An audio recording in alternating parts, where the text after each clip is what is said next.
जी अभी पिछले से पिछले साल फिर वही पारा थाना याद आ रहा है मुझे। वो कराची के एक टीवी चैनल के ऊपर एक मौलाना ने कहा कि मौला अली तमाम अंबिया से अफजल नबी, हमारे नबी के बाद, हमारे नबी के अलावा, सरकार खातम के अलावा मौला अली तमाम अंबिया से अफजल थे। तो कहा जी तौहीन अंबिया हो गई है और इन पर तौहीन अंबिया का पर्चा कटेगा। यहां जमा करवाया आपके यहां। और हमने तो कहा कि इनको कौ पर्चा करें, और फिर वहाँ उस वक्त में हमने जो जवाब दिया था वो बहुत ज़्यादा फैला था सोशल मीडिया के ऊपर। मैंने मौलाना से कहा जाके बोलिए कि सिर्फ फतवे आप ही नहीं देते, कोई और भी फतवा देना जानता है। ये क्या बात हुई? ये कहना कि मौला अली तमाम अंबिया से अफजल है, इसमें कहाँ तौहीन अंबिया है? हजरत ईसा मौला अली के पोते के पीछे नमाज पढ़ेंगे, इसमें हजरत ईसा की तौहीन है? पहले तो ये समझाओ कि तौहीन कैसे है। जी हजरत ईसा अगर पीछे नमाज पढ़ रहे तो तौहीन कहां है? अफजल होना मफजूल की तौहीन नहीं है। पहले तो मैं उन्हीं की जबान में बात करूं ना। अफजल होने से मफजूल की तौहीन लाजिम नहीं आती। किसी को अफजल कहूंगा तो जो मफजूल हो जाएगा वो तौहीन है, ये क्या बात हुई? और अगर यही कायदा कानून है कि अफजल कहने से तौहीन साबित हो रही है तो सिर्फ आप ही फतवा नहीं देते, फिर पाकिस्तान के आईन में तौहीन अहले बैत का कानून भी है। अगर मौला अली को अंबिया से अफजल कहना तौहीन अंबिया है तो हजरत अबू बकर को मौला अली से अफजल कहना यह अहले बैत की तौहीन है।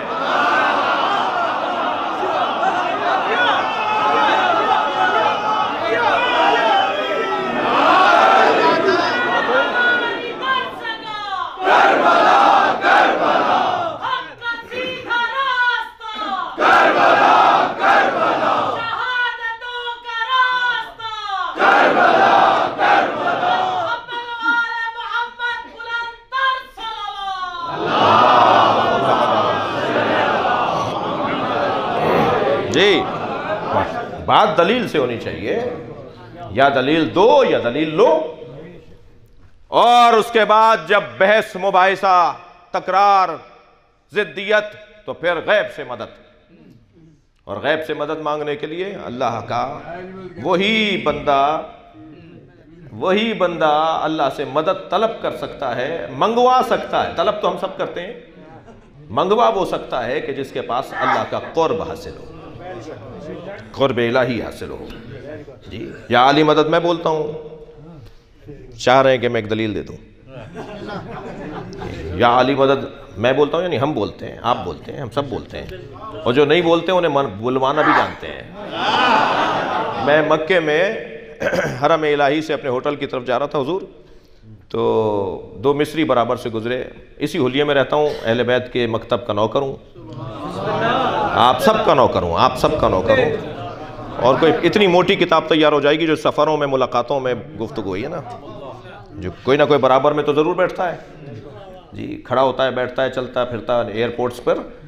तो वो कहते हैं आप शिया मौलवी, आपसे सवाल कर लूँ? तो मैं पहला जवाब तो ये देता हूँ कि मैं पहन के इसलिए फिर रहा हूँ कि आप सवाल कर लें।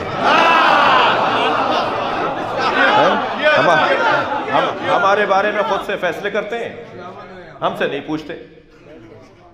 हमसे पूछिए ना, हम ये क्यों करते हैं, वो क्यों करते हैं। अल्लाह का काम भी बड़ा निराला है। जो नजर न्याज को नहीं मानते ना, वो मक्के से जमजम ला के जरूर बांटते हैं। अल्लाह खूब जानता है मनवाना। जो कब्रों पे जाना बिदअत बोलते हैं ना, वो काबे के साथ हतीम का तवाफ भी करते हैं। हतीम काबा नहीं है, मगर उसका तवाफ वाजिब है। जी हतीम क्या है? हजरत इब्राहिम, हजरत इस्माइल और हजरत हाजरा की कब्रें हैं। कब्रें न मानो मैं तवाफ करवाऊंगा। अल्लाह का काम देखिए, अल्लाह के काम बड़े निराले हैं। अल्लाह का तरीका बड़ा मुनफरिद है। खाना काबा को गिराने के लिए हाथियों का लश्कर आया था। हाथियों के मुकाबले अगर अल्लाह ने हाथी भेजे होते तो हाथियों की ताकत को तस्लीम कर लिया होता। अल्लाह ने हाथियों के मुकाबले हाथी नहीं भेजे, अबाबील का लश्कर, छोटा सा परिंदा मेरी और आपकी मुट्ठी में आ जाए। चोंच कितनी बड़ी होगी, कंकर कितना बड़ा होगा, हाथी की खाल कितनी मोटी है। इतने कंकर मारे कि हाथी जख्मी होकर सवारों को गिराने लगे। और कुरान ने पुकार के कहा वारसला अलैहिम तैरन अबाबील, हमने असहाब फील पर एक तैर, एक परिंदा भेजा जिसका नाम अबाबील है। जितने कंकर फेंके कोई खता नहीं जा रहा था, इसलिए कि भेजा हुआ परिंदा है। भेजा हुआ जानवर भी हो तो गलती नहीं करता।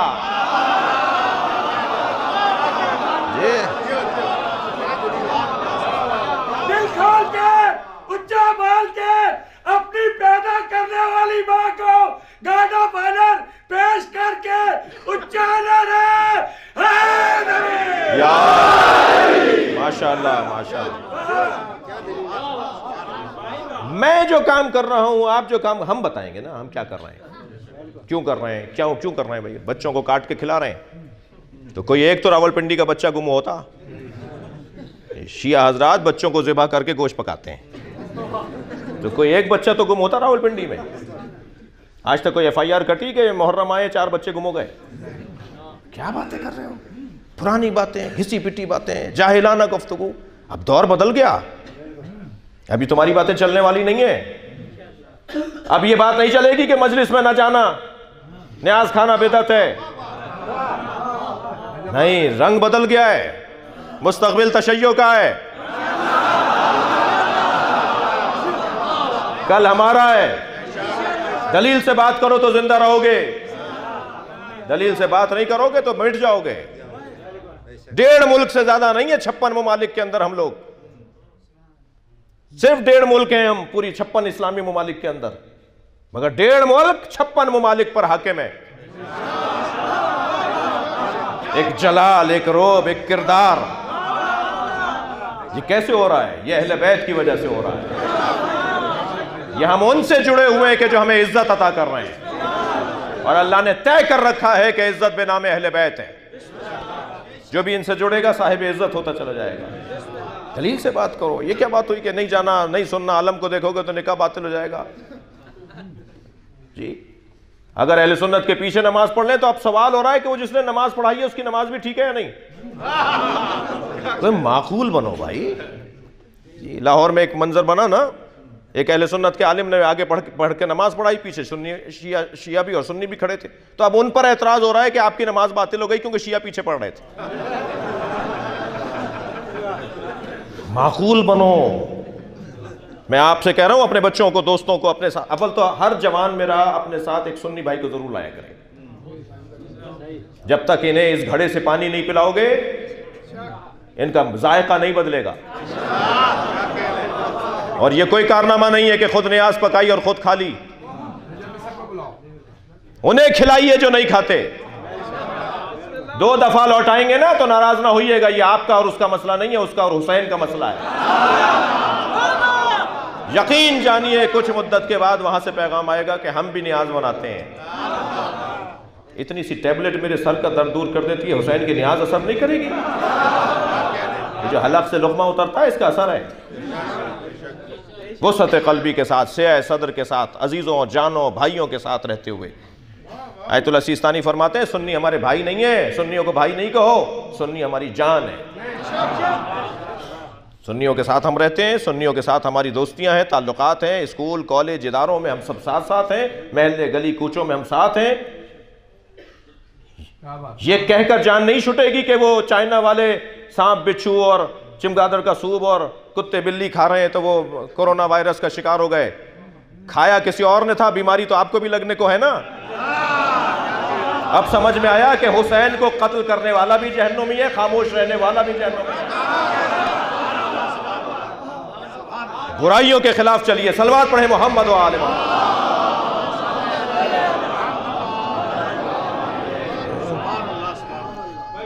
जी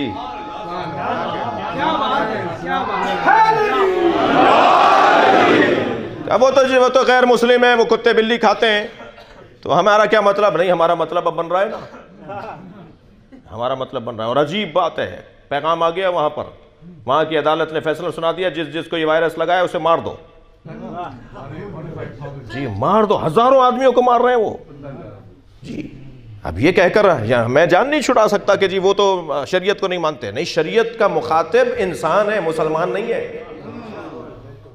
सबको हमें पैगाम देना होगा। मेरा खामोश रहना मुझ तक पहुंचेगा जी। तवज्जो कर लिया आपने?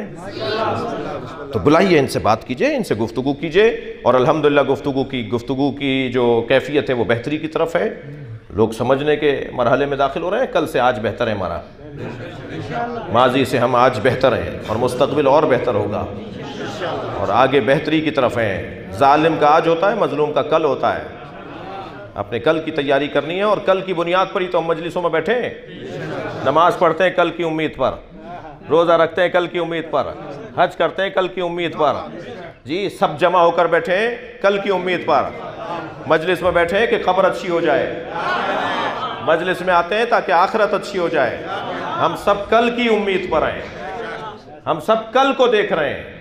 तो आज ऐसा बेहतर कर लें कि कल और बेहतर हो जाए, कल यकीनी हो जाए।